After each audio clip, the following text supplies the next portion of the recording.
ẹ̀yin olólùfẹ́ Wunmi Toriola ẹ káàárọ̀ ẹ káàsán ẹ káalẹ́ níbikíbi tẹ́ bá ti ń wò mí. Ó ní nǹkan kan tí mo fẹ́ sọ lórí sinimá ẹni àkọ́kọ́ tí Wunmi Toriola ṣẹ̀ṣẹ̀ gbé jáde.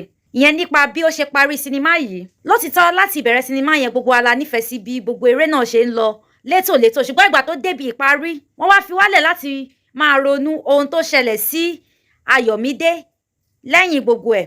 Ìgbà tí ìyá àti bàbá ẹ̀ ń bẹ̀ wípé bá wa gẹ̀ẹ́tì àbúrò ẹ̀ jáde, bá wa gẹ̀ẹ́tì àbúrò ẹ̀ jáde, má jẹ́ kí àwọn tún lùzì ọmọ mìíràn. Tèmiládé kọ̀ kúrò ní ibi tí wọ́n ti ń bá sọ̀rọ̀. A dẹ̀ rí pé Tèmiládé rìn kúrò níbẹ̀. Ohun tó ṣẹlẹ̀ gangan, ṣé Tèmiládé Ayọ̀mídé ja ìjà yẹn dé òpin? Ṣé kò lọ sí ẹ̀wọ̀n ni? Ṣé ó lọ sí ẹ̀wọ̀n ni fún ẹni tí ó ṣekú pa? A ní láti mọ gbogbo àwọn nǹkan wọ̀nyí. Ǹjẹ́ ẹ̀yin nífẹ̀ẹ́ sí ibi tí sinimá yìí parí sí? Ní tèmi o, èmi ò nífẹ̀ẹ́ sí ibi tí ó parí sí. Mo wò wípé ó yẹ kí ó sì ju bẹ́ẹ̀ yẹn lọ. Ó yẹ kí a mọ ohun tó ṣẹlẹ̀ ní ìgbẹ̀yìn gbogbo ẹ̀. Nítorí ìdí èyí mo fẹ́ kí ẹ̀yin náà sọ fún mi kí lẹ rò pé ó lè ṣẹlẹ̀ lẹ́yìn gbogbo ohun tí Tèmiládé ti ṣe fún àbúrò rẹ̀ nínú sinimá yìí. Because ìgbà tí mo wo ìparí ibi tí ó ti wà nínú ilé ẹjọ́ yẹn, ó fẹ́ jọ wípé Tèmiládé ti ń bínú. Ó ló yẹ kó jẹ́ agbẹjọ́rò fún àbúrò rẹ̀.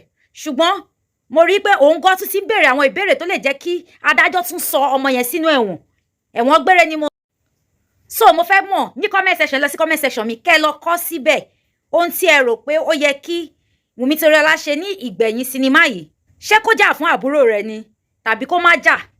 Ṣé ẹ rò pé Wunmi Toriola ní ohun tí ó gbà láti kó àbúrò rẹ̀ yọ kúrò nínú páńpẹ́ àwọn ìjọba tí àbúrò rẹ̀ ti kó sí yìí? Ẹ jẹ́ kí n mọ̀ ní comment section. Ẹ tètè lọ sí comment section mi báyìí kẹ́ ẹ tẹ́tí yín síbẹ̀.